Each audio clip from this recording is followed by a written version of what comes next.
Anne's position is available.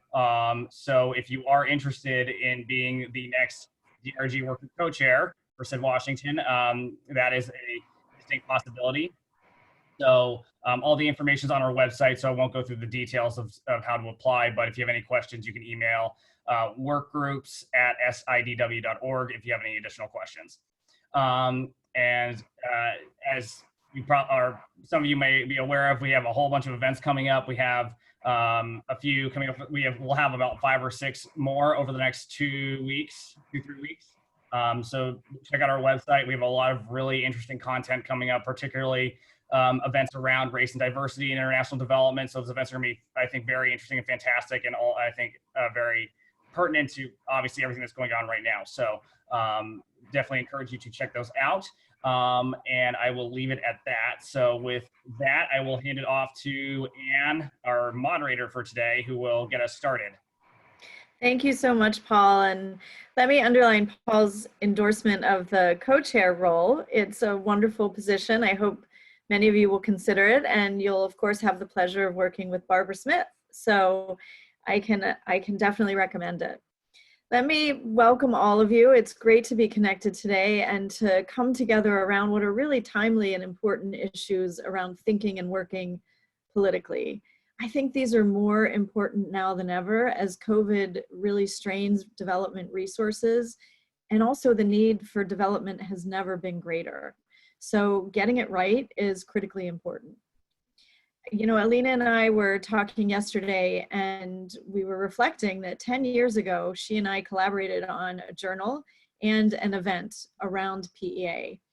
And it was very interesting because, of course, the field has come so far with so many organizations and scholars and practitioners really embracing the modality of TWP. And I think the evidence of this DC chapter, the US chapter of the Thinking and Working Politically group, is a very good indicator of that. And the fact that we're collaborating with them through the DRG group is a sign of just how relevant these issues are. But we were also reflecting actually on how hard it is to do the work.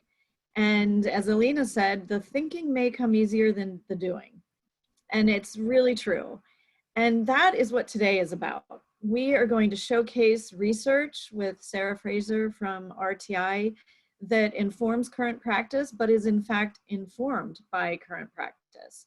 And we're going to hear directly from the front lines, people working on the front lines, to actually advance the implementation of thinking and working politically approaches. And that's so important because, again, a decade ago, as we were looking at trying to insert TWP and political economy analysis into USAID work, into other donors, you know, people were grasping for case studies, and there was a whole body of literature around problem-driven political economy analysis as a way of trying to ground and operationalize this. So, you know, I just want to, by way of introduction, really congratulate the groups who have submitted these case studies and their work from the field. I think you're at the front lines, and we're going to learn a lot from you today. And I want to now turn to Sarah, who's going to frame this for us in the research, which is also so important. You know, if you don't know what works, if you don't know how things are operating, you can't improve, and you certainly can't advance. So, you know, congratulations to RTI for this research and the important work they've done.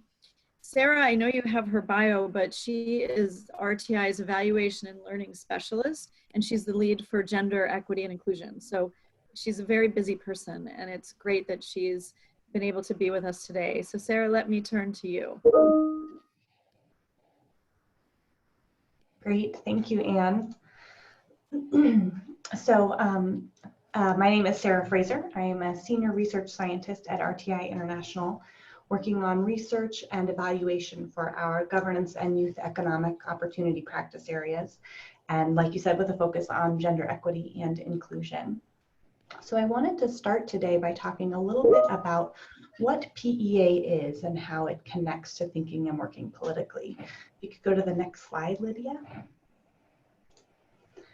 So political economy analysis, or PEA, has emerged as a valuable approach for assessing context and the local systems where international development actors seek to intervene. PEA approaches and tools have grown and adapted over the last 40 years through innovations by donor agencies and practitioners.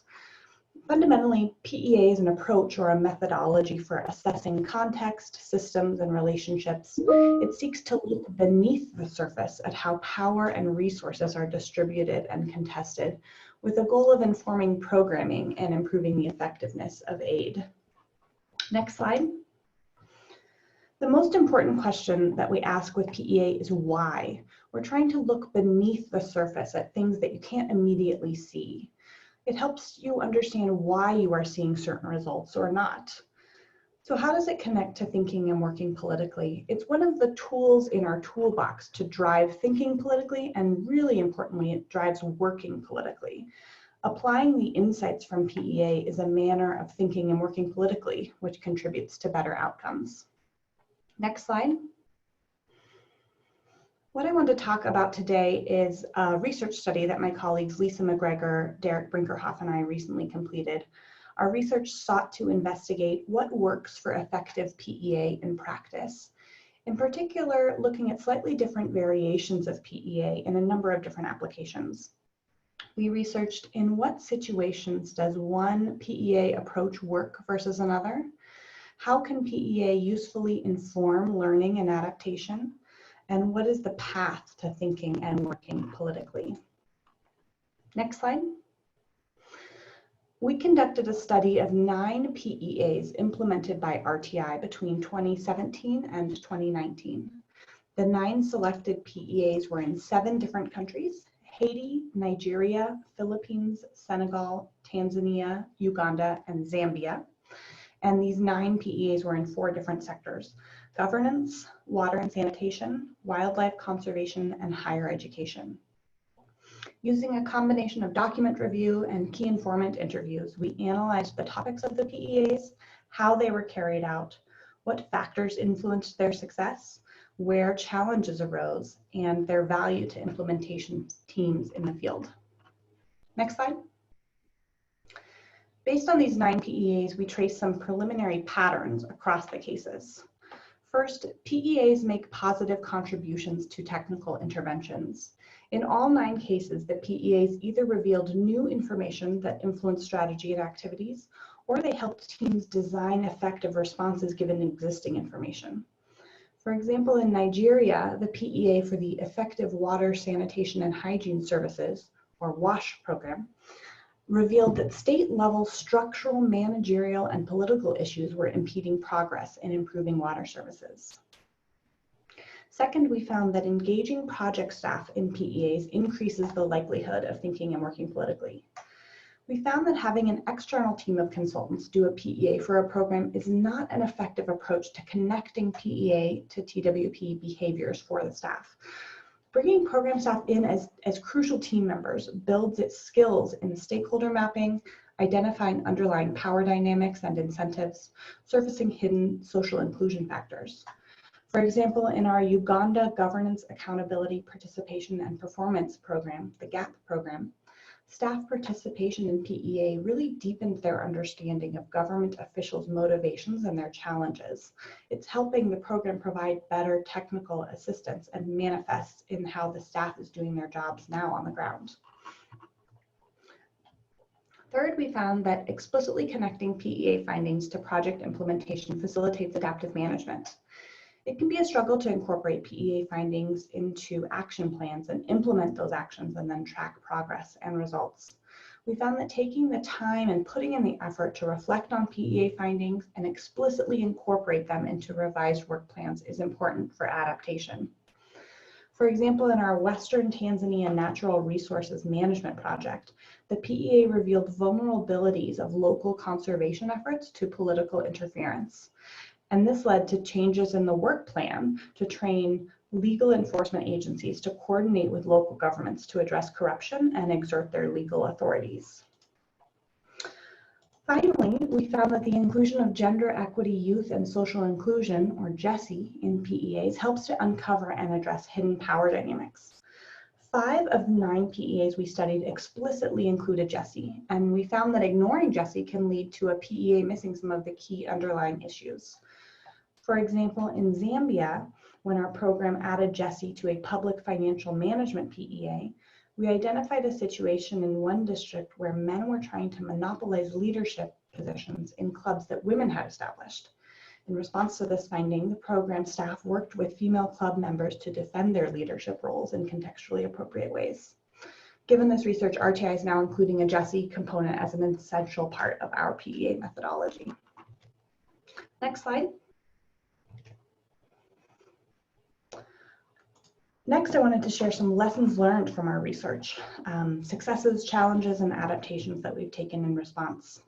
The first is on timing. We found that when a PEA is conducted, it has an impact on how the results can be effectively used. Early at project startup, a PEA can facilitate inclusion in work plans and lead to early results. Mid-project, for example, as part of a CLA pause and reflect review, a PEA can facilitate course corrections, and toward the end of a project means that the PEA findings will most be useful as input to planning for a future project. Next, you have to think about the team's own PEA. Members of the PEA team have their own interests, relationships, and disciplinary lenses, which can influence the outcome of a PEA. In one of our cases, it came out that one of our team members had ambitions for running for elected office and was reluctant to report on the PEA findings that he felt would be politically sensitive. As a result, the PEA report had to be substantially revised after the fact to be more accurate. Next, it's important to think about the workload on staff. I noted above the benefits of engaging local staff and conducting a PEA, but there are costs as well with the added workload. Implementation responsibilities remain for staff who take on participation in the PEA. It can be helpful to look for ways to include PEA in ongoing project activities. This fits with what we're calling everyday PEAs or iterative PEA. It's important to remember logistics. Like any field-based data collection exercise, PEA success depends on good logistical planning. This includes interview scheduling, travel arrangements, and planning sufficient time for team members to regularly review progress and assess early findings. It's also important to plan enough time for team synthesis and discussion at the close of data gathering to ensure that effective analysis and action planning result from the PEA. And finally, we think it's important to start on a positive note. The orientation of many PEAs is on surfacing obstacles and constraints, and these are certainly important to identify. But we found that thinking of the implementation space as the equivalent of the glass half full can set a tone that the aim of the PEA is to identify what is working, as well as where challenges lie, and where the PEA can help to support those challenges in resolving. This positive orientation of the PEA can encourage program staff to openly discuss difficulties and offer suggestions for solutions. Next slide. So I want to leave you with a quote from a water engineer and an RTI staff leader in Nigeria that can really showcase the utility of a PEA in seeding thinking and working politically. The PEA process showed us that improving the water utility was about much more than pumps and pipes. Now I won't hit my head against the wall when I see a political economy issue. I now have an approach to identify the underlying issues and potential solutions. So with that, I will turn it back over to Anne, and I look forward to any questions when we get to that part of the agenda. Sarah, thank you so much. I really appreciate it. And I want to encourage people, you'll see the chat. If you have questions along the way, please do fill in and we will collect those and hopefully get to some of them to answer.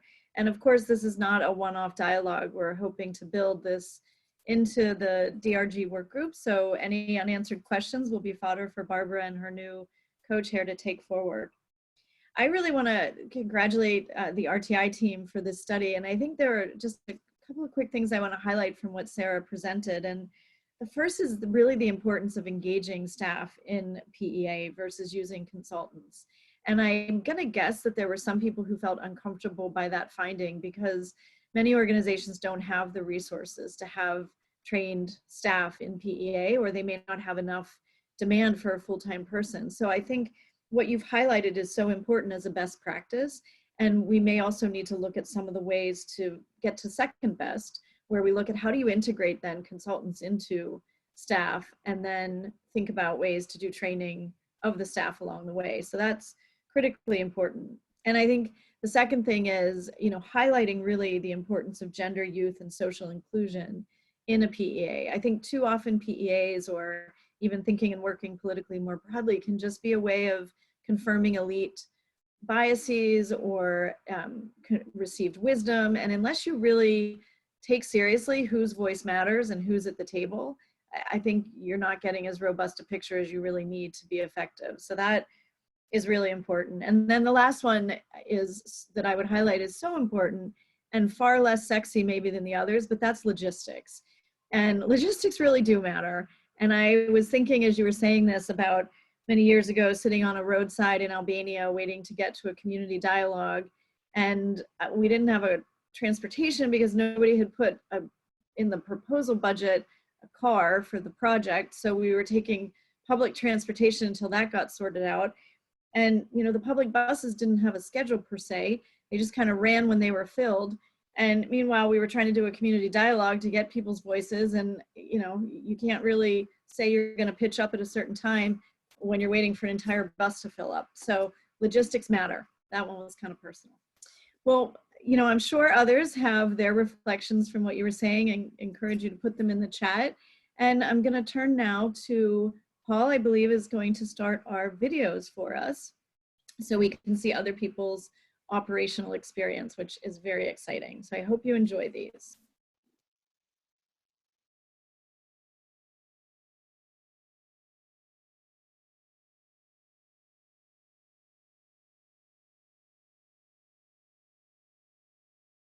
The Imagine program aims to improve public water services through an innovative infrastructure and governance approach.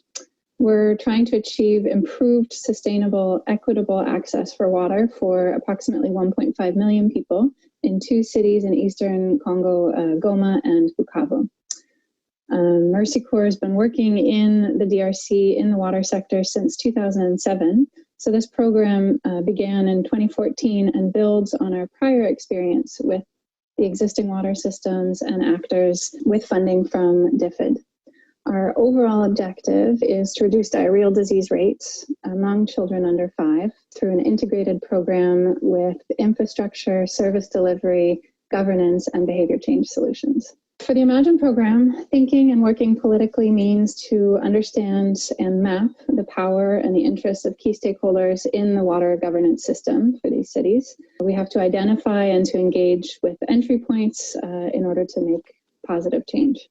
So thinking and working politically means being deliberate about the change and the disruptions that we're creating to existing systems. And we're clear with ourselves, we're able to articulate why we're making those changes, and we're all along the way analyzing, mitigating, and exiting associated risks if need be along the way. And we're accountable for our outcomes, including any unintended consequences. I think one of the key disruptions that the Imagine program is proposing is to the status quo. The current water governance system is organized, there's essentially a monopoly. The service provider is a state-owned utility company, and the quality of service is low, and the management of funds and of water is not transparent, and it's not particularly accountable. And so I think the primary disruption that the Imagine program is introducing is really formalizing transactions and exchanges around public service delivery around water, and ensuring that that those funds can be reinvested into the network to provide access to those that don't have it in these cities. Currently, about 60% of the top population in Goma doesn't have access to water, and about 50% in Bukavu don't have access to running water. At the end of the first year of implementation of this project, a new water law was passed, and this was a surprise for the government. It was a surprise for service providers, for the donor community, and it really destabilized and shifted roles and responsibilities and authority. The government sort of owns the infrastructure. They now are required to contract the service provider And so Mercy Corps' response to this new change in the context was to adapt our approach. We modified our activities. We began to support the government to take on its new responsibilities and understand the law, working with civil society organizations to translate and disseminate the law in local languages and among different civil society groups. We also helped to facilitate input from local level up to the national level. So we brought provincial stakeholders and local stakeholders to Kinshasa to weigh in on policy discussions and provide feedback on drafts. I think we also organized learning exchanges between the two provinces and basically ran into a major barrier about 6 months into the process, which forced us to re-examine some of our assumptions. I think the challenge that we experienced was that the water law would take a significant amount of time to come into effect. And there were many institutional reforms and sub-laws and bylaws that would be required in order for a true realization of the spirit of the law to come into effect. And so we learned the hard way that while we were working with the provincial authorities, the utility company saw that as a threat to their own authority, and they still had significant power and influence over the current network that they were managing. And so we spent about 2 years rebuilding that relationship and repairing that kind of partnership, and trying whenever we could to bring in the provincial government in a way that was seen as non-threatening to the utility company if we wanted to work in the water sector in these existing networks. I think the change that we're working to support is to change incentives, and we're modeling good governance through the program and trying to demonstrate the utility of the model with them, and hoping that by also working in spaces where, you know, those vested interests are less established, that we can find opportunities to implement the water law in ways that don't necessarily challenge the current power structure, but that sort of provide an opportunity for new kind of public services and infrastructure. So essentially working in places where the rigide des eaux is not working, as well as working to sort of demonstrate the utility of a different model for service provision.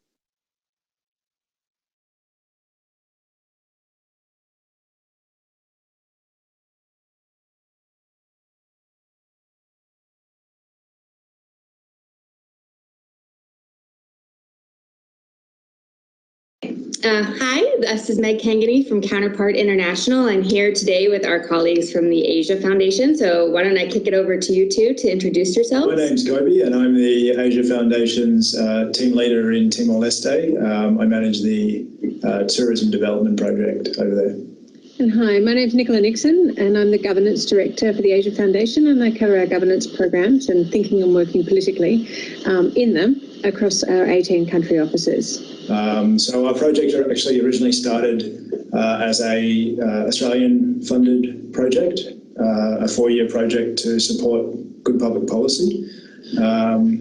And while most of the project focused on governance, there was a flexible funding element within the project, and we used that flexible funding element to explore avenues for economic diversification, while also exploring areas for evidence-based policymaking. Are currently funded by the New Zealand government under a 5-year partnership. And the objective of the project is to increase the number of Timorese men and women that can gain economic opportunities. Just in terms of what we think of as thinking and working politically, we do think about two ends of a spectrum with sort of very formal approaches. Well, the overarching approach is to address upfront the politics of the context in which we're working. It's about political feasibility. We want to make sure our initiatives are politically feasible, and you might do that up one end of a spectrum where you do work on a formal political economy analysis, and then you integrate the recommendations for that into some sort of body of work or programming. And down the other end of the spectrum, you might have everyday practices, sometimes intuitive, sometimes not really necessarily obvious or articulated, but that drive and are driven by an overarching respect for the fact that there's no use having a fabulous solution unless it's politically feasible to actually implement it. So PEAs are a great way to understand that, and also stakeholder mapping. It's quite a simple tool, but so important when identifying whether it's reformers, spoilers, understanding the nuances of influence and interest at the personal level. So yeah, just being able to know the environment within which we're operating and the individuals that comprise that environment. You know, in 2013, just as we were starting this project, Timor-Leste, you know, its matrix that the government had a clear focus on, you know, the development of casinos, you know, identifying China as a source market, and more broadly encouraging this idea of, you know, build and they will come in terms of tourism.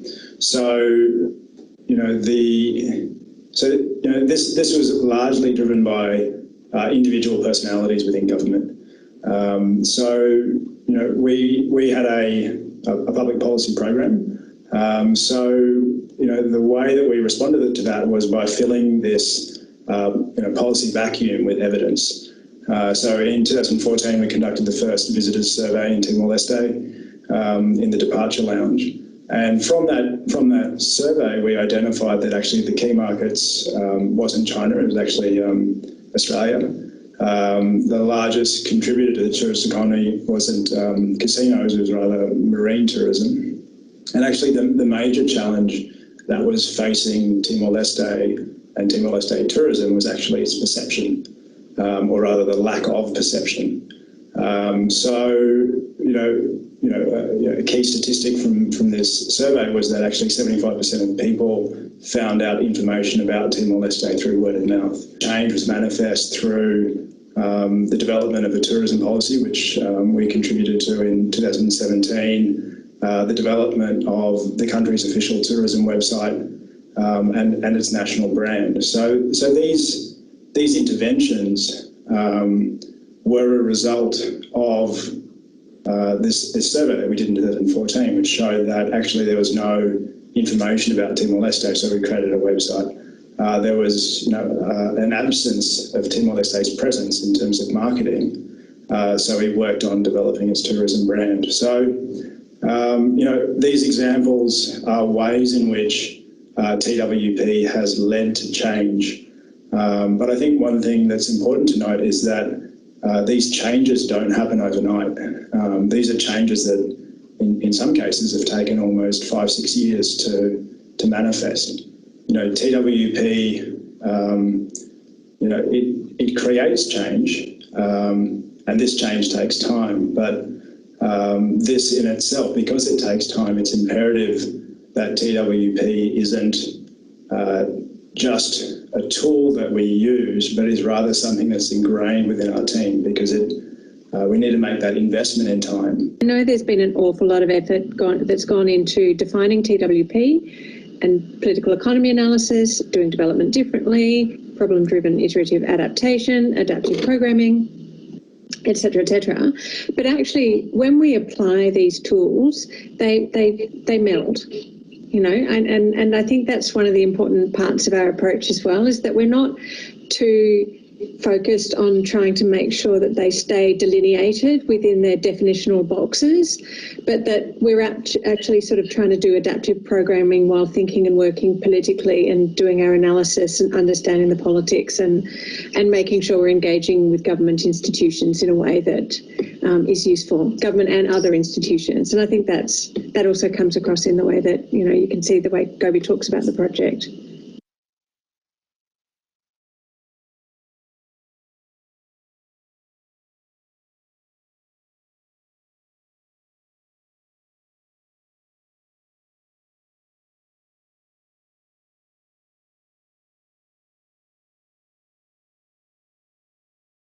Hi, I'm Max Duchesne, Digital Manager for Counterpart International. I'm joined today by my colleagues, Caitlin Riley and Eva Rodriguez on the Rights and Dignity Project. Caitlin and Eva, would you like to introduce yourselves?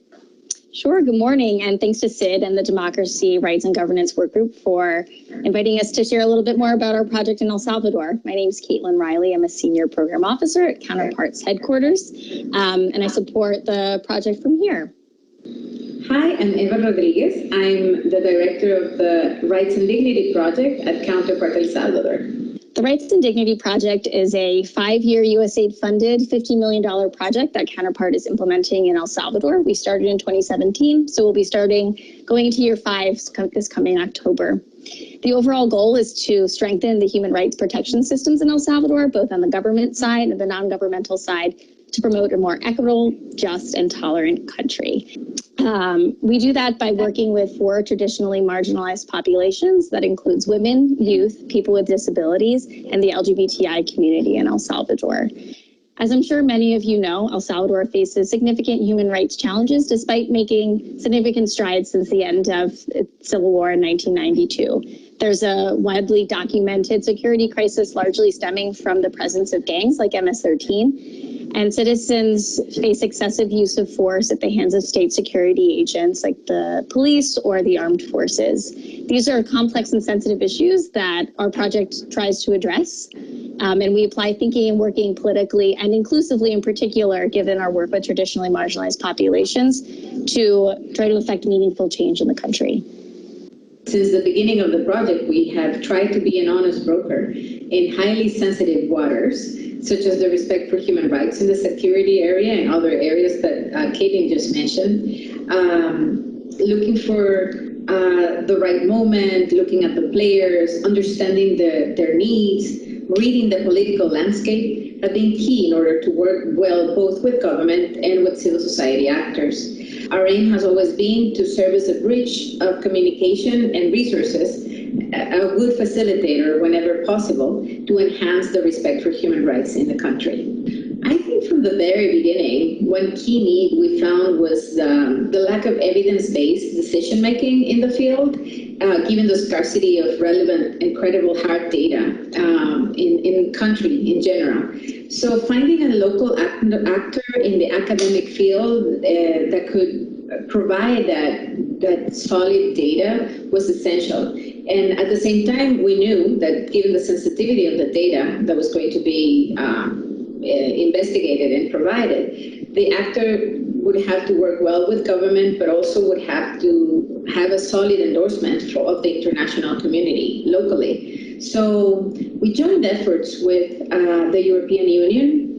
The European Union had already decided for a project with the Jesuit University to fund a university-based observatory on human rights. And we joined efforts to both, as donors, provide support and technical assistance to this effort at the UCA University.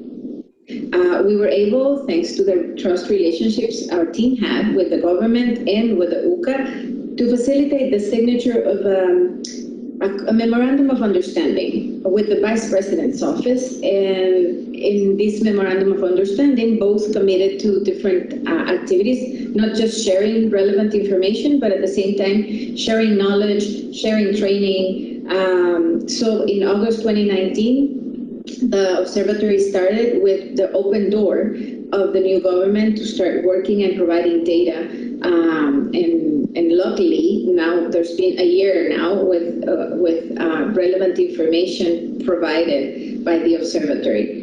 I would like to say that in August 2019, the observatory was selected as a feature USAID project to present to a congressional delegation visiting El Salvador that included the Speaker of the House, Nancy Pelosi. I'm glad you brought up Nancy Pelosi, Ava, because I think something that is integral to all USG-funded projects is also thinking and working politically, considering the U.S. politics, the political landscape here. So, and especially in Central America over the past few years, we've seen, obviously, we had an administration change since this project started. Different emphasis have been made politically from the Washington side, and kind of thinking about not necessarily changing how we do things or what we're doing, but thinking about the administration's priorities, specifically in El Salvador related to migration, and thinking of how our activities directly or more likely indirectly support the administration's policies towards migration. So thinking about strengthening human rights to make El Salvador a more equitable, just place, and thereby reduce migration flows is something that we started thinking about as that became more of a U.S. priority. When you were asking for a specific story, I kind of thought about the people with disabilities struggled for over 12 years to push for a law. They had been advocating for a law of inclusion for people with disabilities. Happily, in June this year, 2020, the law passed and it was unanimously approved. And I think it's a great example of thinking and acting politically in an inclusive manner. Well, Ava and Caitlin, thank you so much for joining us today, and I hope you have a great day. Thank you. Have a good day. Thank you.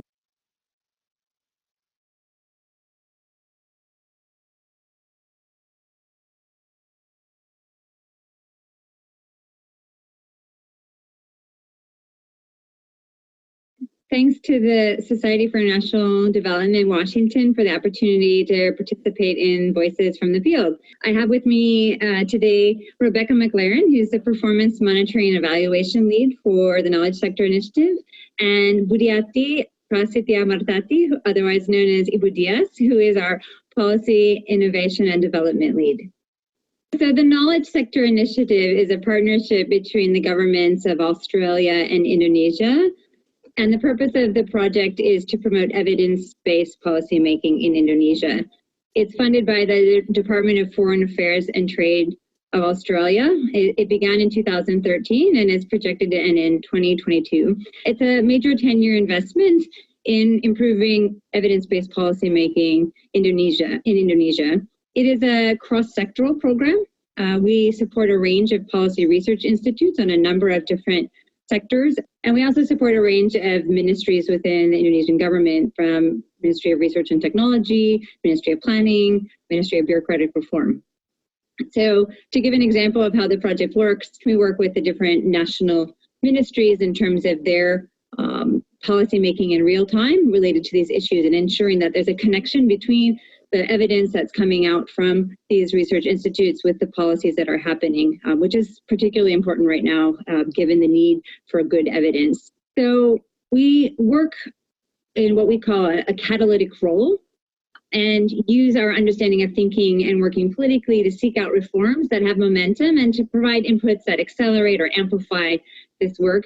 Yeah, so KSI staff obviously apply thinking and working politically in their daily work, but we also have some formal tools that help to integrate thinking and working politically into the design, implementation and M&E of the program to help encourage this. So, for example, we use selection criteria to inform our decisions on whether to enter or withdraw from initiatives. And those selection criteria include consideration of whether initiatives are politically feasible, so not just technically feasible. So we look at the extent to which stakeholders have the interest, influence and capacity to support the required changes. We also develop strategy papers for all of our outcome areas, and these outline our expected outcomes, our strategies to achieve them, and why we think this will work. And this last bit includes our analysis of the political economy. So what factors do we think will support us in achieving our outcome? And we reflect upon and update these every 6 months. We also have an online system for staff to regularly record their reflections on progress and the evolving political economy and the implications of that for the program. We call these our reflection and action logs. So, for example, staff record changes in the context, their evolving understanding of stakeholder interests and power, changes in the dynamics and relationships between stakeholders and so on. And the format of these logs prompts staff to note what happened and analyse why this happened and the implications for our work and any adaptations that are needed. And then finally, every 6 months, we hold formal reflection sessions, which we call our learning weeks. And the starting point for these reflections are our strategy papers. So we reflect upon our progress towards our outcomes, whether our strategies worked or not, and also whether our underlying assumptions of the political economy played out and why or why not. So at the same time, we also have a forward-looking view, reflection on our prospects for achieving our outcomes by the end of the program. And that includes thinking about some of those political economy factors and whether the space for change is still open or not. And we use all of this information to inform our decisions on whether to, how we need to adapt our strategies and also whether we need to exit any initiatives. So I guess an example of how this plays out in practice is one area that we've been working, which is trying to streamline the process for obtaining international research permits in Indonesia. So this is important to us because it's an important factor in enabling international research collaborations, which is important for promoting quality research in Indonesia. And this process, in order to streamline this process, it requires some regulatory change and also change across multiple ministries. So during the learning weeks, we analysed what are the different stakeholder interests and power. And we identified key members in the government working group who were developing the regulation, with whom we had shared interests and a relationship with which we could build upon to try and leverage.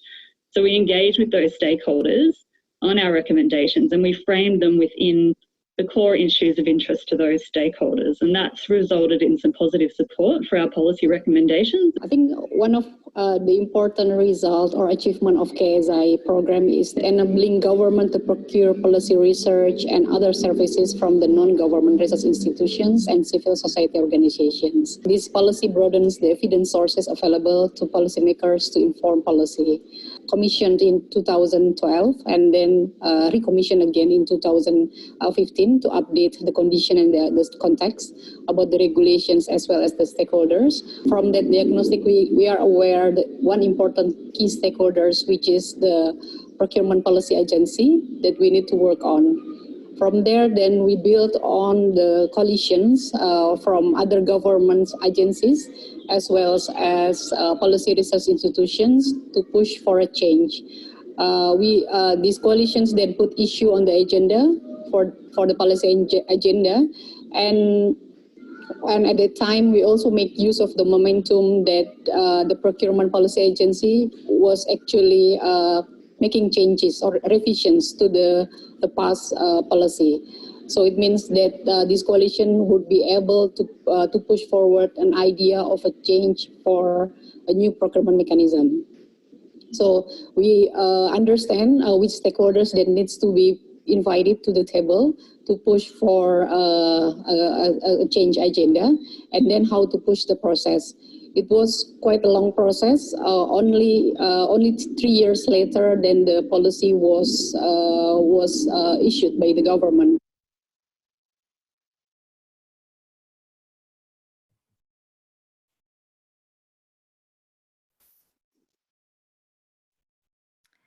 Great. I hope you have all enjoyed those and gotten as much out of them as I did. And I know, Barbara, you've been collecting some questions, question and answer, and we are going to, I think, move to those, or are we moving now to Alina? Have I gotten out of order? Alina first, and then we'll move. I thought so. As soon as I said that, I was just getting so excited by the questions, but I would never want to shortchange Alina, who is joining us, is on the line, and we're asking her to give us some reflections based on all her many years of work and research and her knowledge of the doing around TWP. So Alina, over to you. Thank you so much, everybody. And I feel a bit awkward because I can't see any faces, so it's a bit odd. I'm talking to myself in a lakeside town outside of Berlin. So anyway, it's a real pleasure to be part of this conversation, and I hope you can hear me okay. I am thrilled to be speaking with you today because I know that there are a few partners in crime in the audience listening in whom I have collaborated with over the years, so it's great. And also I thought Anne's reflection at the beginning when we were talking yesterday that it has been at least 10 years since we've been at this, it just really brought a lot of memories back, and offers a moment for reflecting really on what has changed in this field and how much progress we have made on this agenda. So that is really great. And I think perhaps the single most important testament to how much work has been done in this area and how much has been achieved is really all of these stories that we're getting from the field of voices on TWP from the different partners who have shared their experiences. So we did not have that 10 years ago, and now we are at the stage where we do have those experiences. So it's actually wonderful, and thank you all for putting that together. And I think going forward, it's a really wonderful way, I think, of sharing lessons that may emerge across different experiences. So thanks for the innovation. So what I wanted to do with you over the course of the next 5 minutes or so is really provide a bit of an overview of what has changed over the past 10 years in this field of taking the politics of development seriously, building a little bit on what we have heard from Sarah and also the different people featured in the videos, but also from work that I have been involved with at ODI with a lot of different colleagues and also with a lot of different partners, including USAID, where Lisa McGregor was for a long time. And I know Mark Cassidy is in the audience, so I want to say hello to him. And DFID, DFAT as well. I saw Nicola Nixon in that video that you had of the Asia Foundation, but I know her from DFAT. And just sort of to get a sense of where we're at and what the opportunities and challenges are in this space. And I think in a snapshot, and I think Anne has conveyed this very clearly, and also the videos show this as well. I think there has been tremendous progress among international development actors in terms of the importance of taking politics seriously and trying to understand the politics at work. So on the thinking part of the thinking and working politically equation, if you will. However, I do think that despite the very promising examples that we have gotten from these wonderful videos, I do think that it remains the case that it has still remained a lot easier for international development actors to dominate, if you will, the need to understand the politics and the underlying power dynamics at work through all sorts of tools that are anchored around political economy analysis and that look at all sorts of power dynamics from different perspectives, be it sectoral or around GESI, for example, which was mentioned. So that I think is in the bag, and international development actors have done very well with that. However, a much greater challenge remains, which is about tailoring programs accordingly and to work differently as a result. And I think I want to push a little bit this conversation to what this means in terms of working differently across time and space. And I think perhaps the most important message that I want to leave with you, or one of them at least, is that it is really important, and I think what RTI was saying in that video was really interesting from this perspective, is to view political economy not as a one-off activity or output. It is, you know, a political economy report is very important, and I think Sarah highlighted at the beginning why this is so important, and that you have to have the right team, and the people who are involved must be involved also in teasing out implications and what have you. But what we should refrain from seeing political economy analysis as an activity or a product, and really think about it as an approach or a mindset that informs how programs are designed, implemented, and assessed over time. So if you think of PEA as an acronym, I want to invite you to think about it as political economy approach and not as political economy analysis, just so that we think about this as something that is a mindset across. And this is where thinking and working politically becomes so essential and intertwined, because it's not just about the thinking, it's also about the working.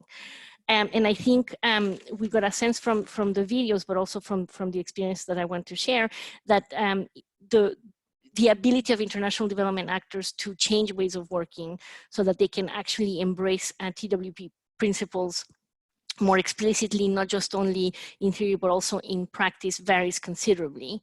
And across the sweep of experiences that we have collected and the work that I have been involved in, there are some recurring constraints that emerge. And I think this will sound familiar to Mark in the audience with the work that we have done together looking at USAID, but I think some of these challenges also emerge in the work that we have been doing with other donors as well. And some of these include things, for example, like perceived or actual donor pressures or requirements. So whether it's a pressure to disperse funds very quickly or to show results also very quickly, or pressures around procurement processes that may be less flexible than needed. Also challenges around organizational structures and cultures that don't delegate programmatic decision-making sufficiently, or that don't support learning and adaptation adequately in relation, including to risk and failure. Limited support from senior leadership, and many systems that are focused on upward accountability and are not sufficiently focused on learning. Another challenge that has come across quite often is that the kinds of skills that you need, either at the individual or at the team level, may be in short supply. Another recurring problem are budget cycles that tend to be inflexible and short-term in their planning prospects. There's also a need to balance the pressures for upward accountability with the pressures to provide results quickly, and how that actually affects the ability to work adaptively and in a way that embraces risk. And finally, another big challenge is the projectized funding models that tend to shorten a little bit the time horizon that you may have, and with less visibility you are perhaps less able to again think adaptively and in ways that embrace risk, or work adaptively in ways that embrace risk. So based on these things, I wanted to share with you some of the main lessons that emerge from ongoing efforts at thinking, working politically. And I think it was Nicola who mentioned in her video in the Asia Foundation that there's an entire soup of acronyms going on. So it can be TWP, PDIA, adaptive management, what have you. But I think at their core, they share an important common set of principles. And based on the experiences that I have mentioned earlier, I just wanted to flag some of the key points and lessons that emerge. Despite this desire to start from the context and to identify what the problem might be in a given context, there's still a tendency to engage on the basis of a pre-identified solution based on a given on a given toolbox that a specific development actor may have in their toolbox. So there's no, do you still approach the context with sort of knowing a priori what the solution might be, rather than really approaching it from a problem-driven perspective. In terms of adaptation and adaptive management, something that has come up quite a bit, and I also saw this in the videos, which were great, is that you know, there is a need to adjust activities, but also fundamentally a need to test theories of change and to figure out whether or not the things you were assuming actually hold true. And oftentimes we tend to sort of proceduralize this idea of what it means to work in an adaptive manner, and we go for the sort of easier adaptations, which are at the activity level, without sufficiently questioning assumptions and theories of change. And so that is one big point, because adaptation is not about just tweaking activities, but also instilling a true learning spirit across a program. And we need to really, adaptation must grapple with the question of how change happens and why. And so that means that you have to sort of adapt at more fundamental levels, let's say. Another key thing that we have found is that all of these efforts at thinking, working politically, or adaptive management and PDIA remain extraordinarily dependent on key individuals who drive these within their organizations. And this is, of course, understandable, but there is a challenge there in terms of how how these approaches can be more deeply institutionalized so that they don't just rely on personalities to get substance and meaning from others. So, you do need champions, but how do you move beyond just having individual people who are committed to this to have a more systematic approach across time and place that is grounded in this? There's also a sense that very often efforts to think and work politically and to do adaptive management tend to be very narrowly focused on specific projects or specific programs that are set up or designed to work in this way. And there's been fewer examples that we can see of actually implementing this thinking and working politically lens across full portfolios or departments or country strategies at work. So how do we move just from a focus on a project or program to much bigger portfolios of work? So those are the key lessons that emerge from the work that I have been involved in. But perhaps let me conclude with a little bit of forward thinking. So what do we need to be thinking about going forward with this agenda? And what are some of the gaps in knowledge that need to be addressed? And some of the things that are worth sort of dipping more fully into include things, for example, like formal guidance systems and processes, and whether they are fit for purpose to enable adaptive ways of working. Do these guidance, is the guidance fit for purpose on paper itself? And then does it translate from paper to actual practice? And does it empower staff to work in a different way as a result of having that guidance? And I think the work that Mark and I were doing for USA tried to get to grips with that. To understand how guidance it works not only on paper but actually in practice really does require looking very closely at behaviors, incentives, and working cultures, and whether these are aligned with the need to work in more flexible and adaptive ways that embrace risk-taking, among other things. COVID-19 is a very important juncture, and it would be interesting to see how the international development community and different actors in it are adapting and working differently. And I think that this is very live and happening in real time in the different projects that I'm involved in. And of course, there's no clear way forward, and there's no pre-established way of addressing this. So everybody's feeling their way through, but it's interesting to see where this is going. There's still a whole question around how PEA can be embedded as an approach rather than as a product. And I think what the colleagues from RTI and others were saying were very germane in this respect. And this is something, again, that is quite live in a lot of the projects that I am involved in. How do you ensure that you keep a political economy mindset across that doesn't get watered down or doesn't become a tick boxing exercise? A further area for exploration is funding and procuring models, and whether they enable implementing partners in particular to work in more flexible and adaptive ways, so that this is not just about the funders, but also the funders and how they engage with their implementers and with enable implementers to work in these ways. And then there's a perennial question of the evidence base and how we build it and how we sustain it. And I think one key point that has emerged for me from all of these experimentations that are ongoing is that there's tremendous enthusiasm to see how these are working and whether they're making a difference, with that rather sort of immediacy that might be counterproductive, because I think it's really important to recognize that how these programs evolve over time is extremely important, and that we actually have time to reflect and learn from them over the years.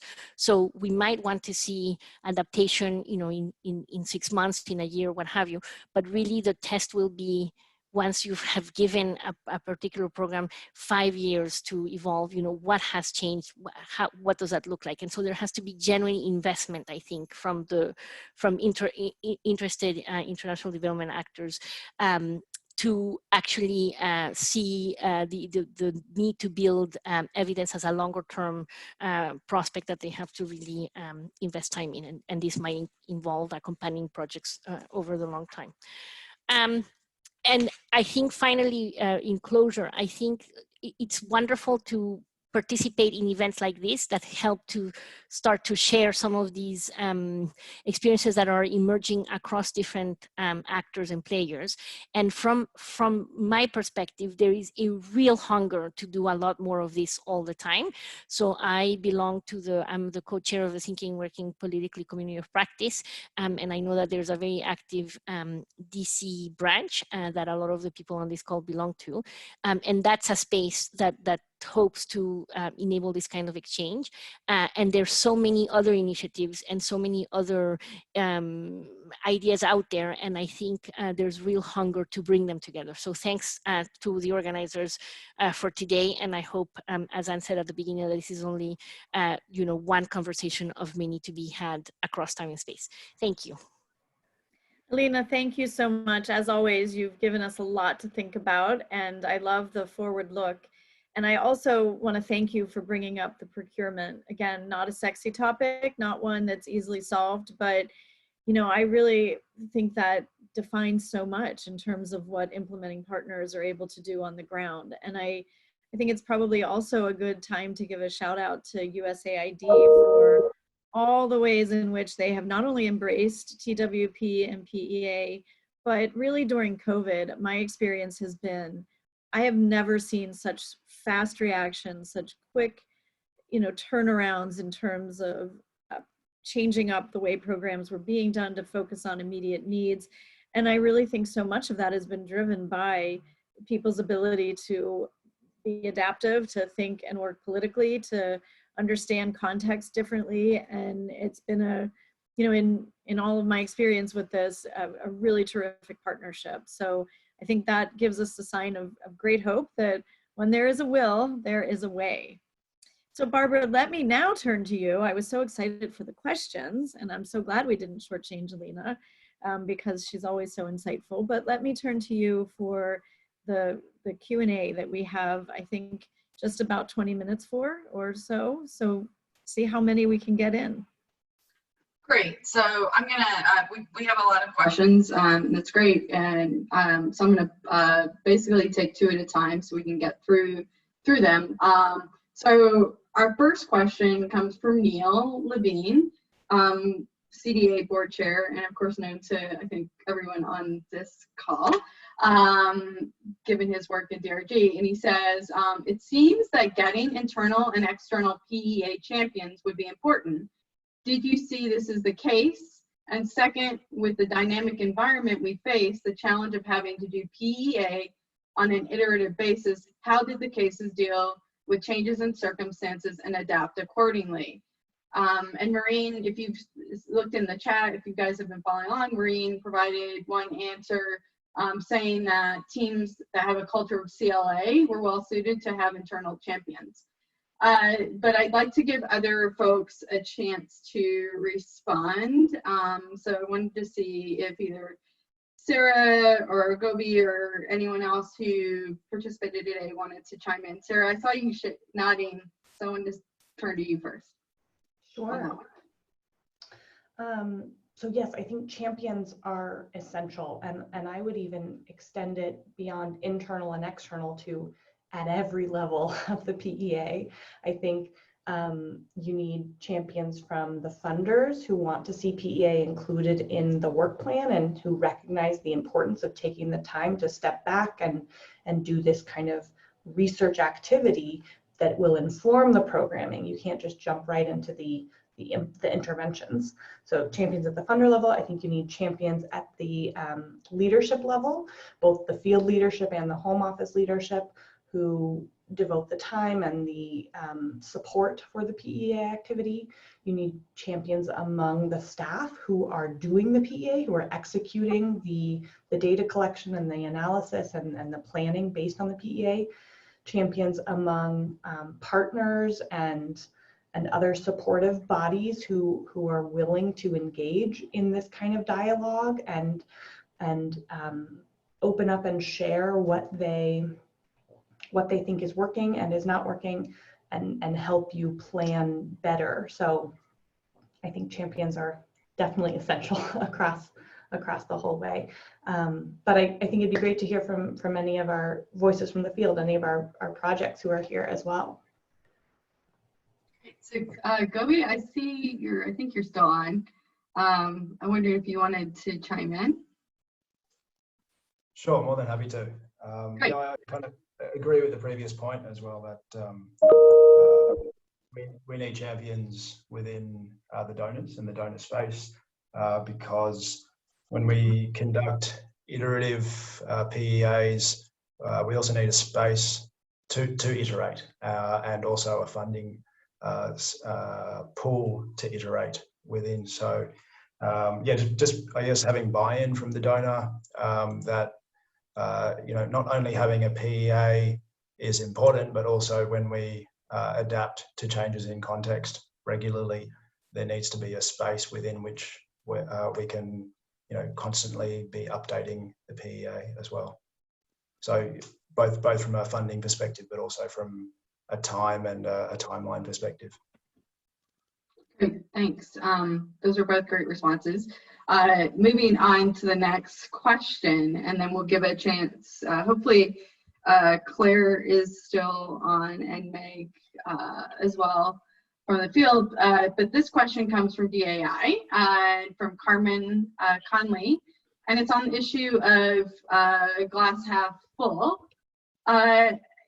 So her question is, she's wondering if the point is just to ensure that opportunities and entry points are given more thought or equal real estate in an analysis, or if the framework itself matters. And she gave a good example. She said, I do like and use problem-based PEA, but it does drive you to frame research questions as negative problems. I thought that was interesting because of the fact that several people noted the importance of a positive approach, and I also wanted to mention that Mark from Adapt responded to that. There was a lot of great back and forth, so I'll try to capture some of this in the chat. And he said, responding to Carmen, the reason is because we, quote, see ourselves as in the problem-solving business, so framing this in a way resonates with policymakers within aid agencies.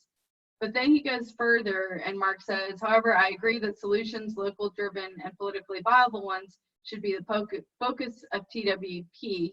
This means that in addition to thinking and working politically, the applied part needs to focus on acting politically.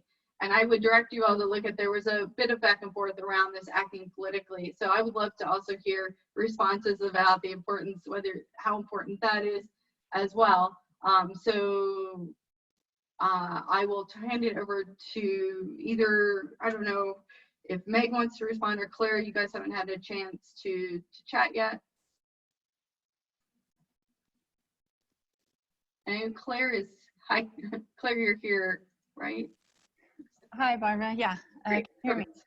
This is Claire from Mercy Corps.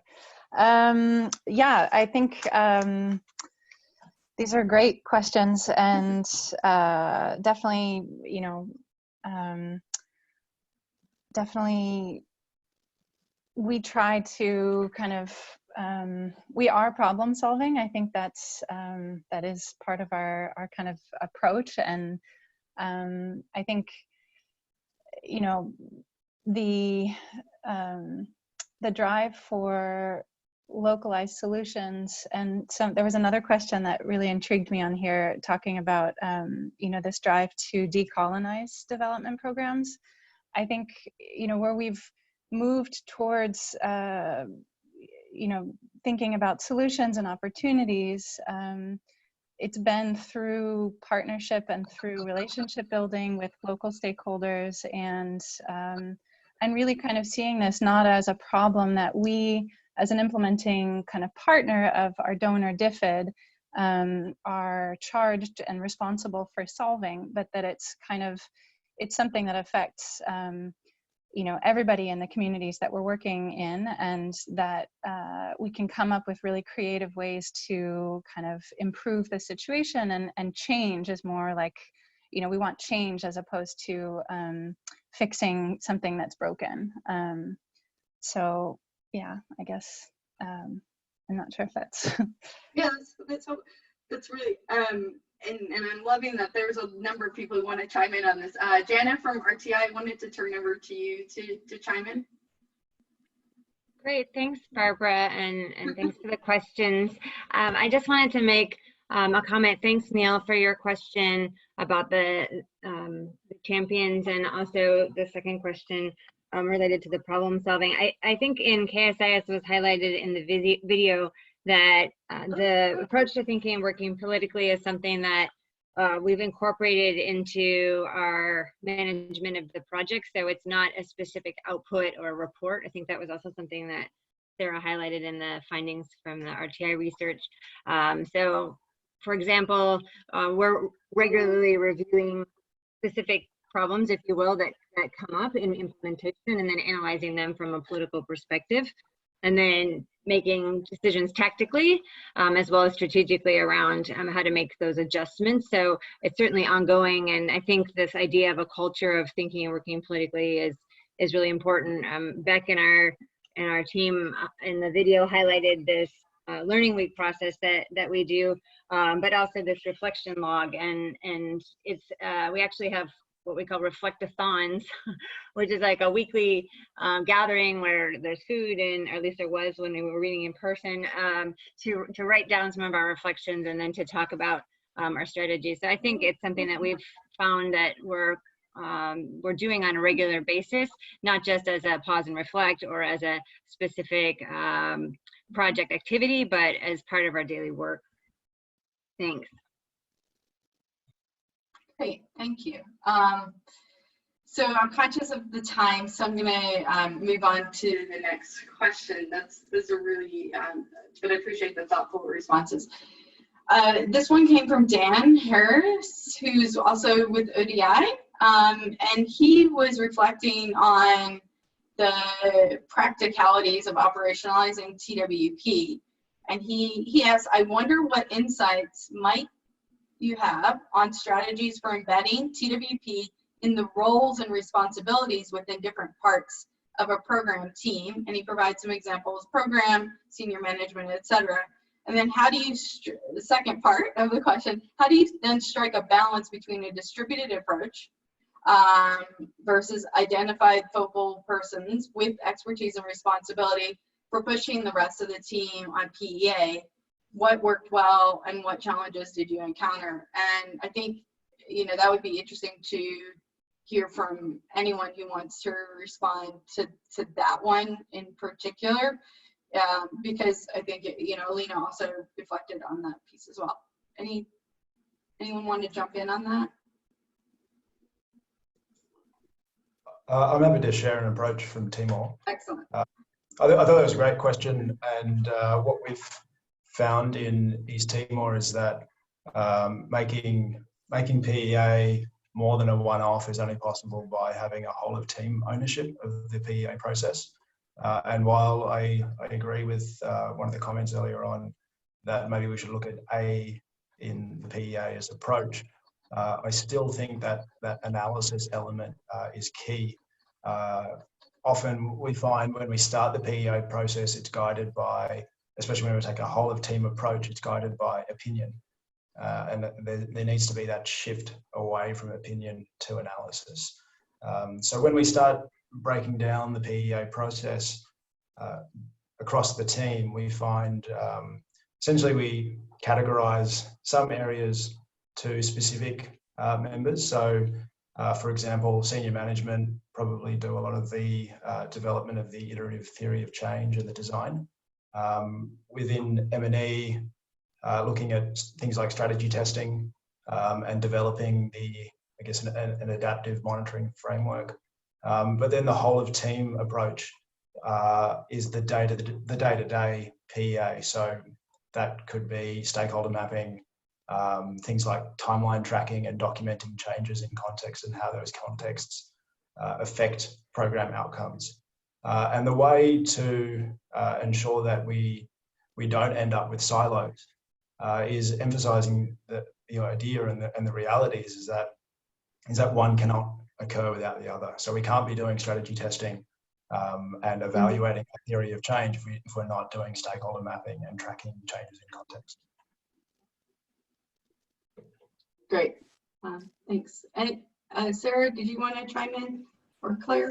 Sure. I think that I agree with Gobi. I think that it needs to be a distributed effort, part of everyone's job.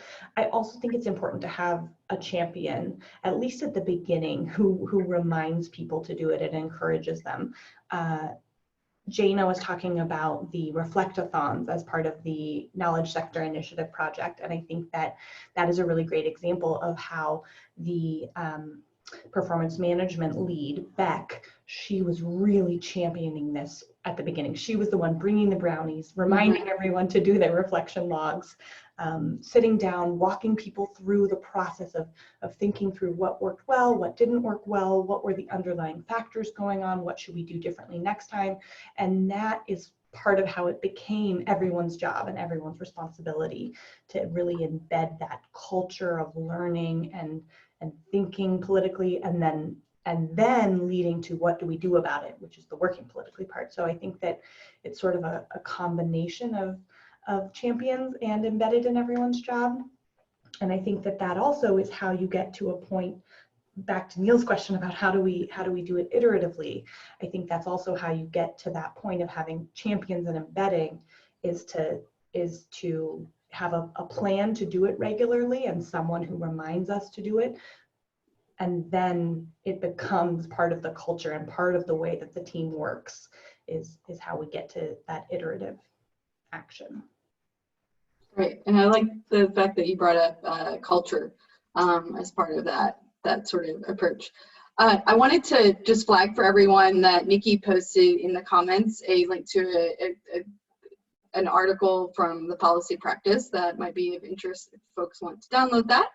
And while you're taking a look at that, just to move on to the next question, and then the last one will be for Alina. But before we get to that one, this is another general question to the group. How do you move toward resiliency with thinking and working politically? So I'm curious to hear, particularly from the field, you know, about that particular aspect of the TWP approach. Any thoughts from either Meg or Claire this time? Thanks, Barbara. I'll maybe jump in. So I guess, you know, when you talk about resiliency, we're talking about sort of sustainability as well. And I think, you know, the way that we have approached it in the Imagine program is setting our goals sort of in the long term and developing our objectives sort of with a longer time frame in mind, and also with the understanding that you know, we're working in systems that will continue beyond the life of the program and the project. And so you know, how can we build off of the strengths and work with existing systems, you know, in sort of in ways that won't kind of replace them or set up parallel systems, and then also you know, that sort of bring these systems along sort of with gradual change, as opposed to sort of radical radical shifts and changes in the way that things are done. And I guess, you know, just to sort of circle back on the other question about iteration, I think for us, stakeholder mapping has to be done as our goals change, and we've changed our goals throughout the program. So, you know, each time, you know, we seek to sort of there's a new phase or a new development, or the context is changing, we have to adapt to what we're seeking and what we're the change that we're kind of promoting, and that requires you know, a different sense. We have to map the same stakeholders in relation to the new kind of objectives. So, yeah. Thanks. Jana, did you want to chime in? Sure. Yes, thank you. I think in terms of resiliency, certainly, well, for our project as a knowledge policy project. And so, you know, especially with the COVID-19 environment, there's a lot of urgency for evidence, and we're finding that, you know, this is challenging.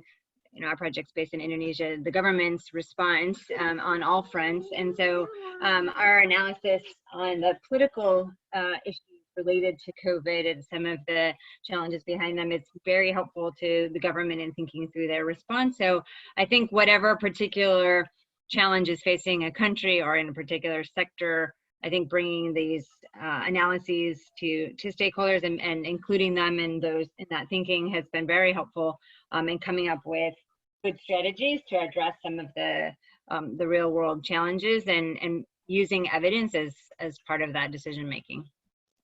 Thanks. Great, thank you. Well, so I'm told we're unfortunately out of time. Just the last question had been from Mark, so I'll just put it out there and then we can just take this offline. But it was, I thought it was a really good one. And it was, you know, the question was, is the evidence base for TWP growing? I mean, I think that that's certainly true here. In a lot of ways, but I'll hand over to, I could go on, but I'll hand over back over to Sid to close us out. Thanks. Anne, did you want to say anything before we close out? I just want to thank everyone for participating. The chat shows how engaged everyone was, and I think you've really underscored the point that there's a hunger for this kind of discussion and dialogue, and I was particularly glad that people were eager to hear from the field, and that's something that I know Sid is always looking to do more of. So please bring Barbara and her new co-chair to be named all these great ideas. And it's been a wonderful collaboration with RTI and with the groups who shared their stories and between SID and TWP. So thank you everyone, and I look forward to following more discussions. Great, thanks, Anne. And again, thank you for all your work as co-chair. It's been a pleasure to work with you. Thanks, Anne. Thank you, everyone. Thank you, Anne. So as we close out, I just want to mention that well, it's now, you have to scroll up a little bit because there are a few messages since then, but there is a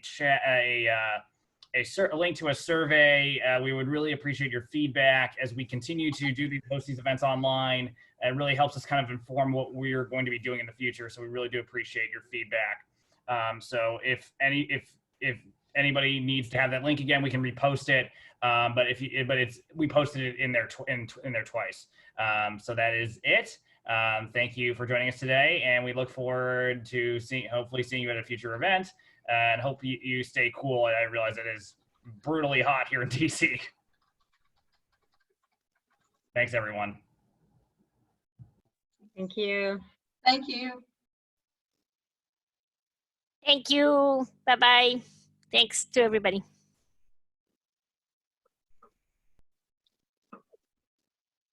I wanted to try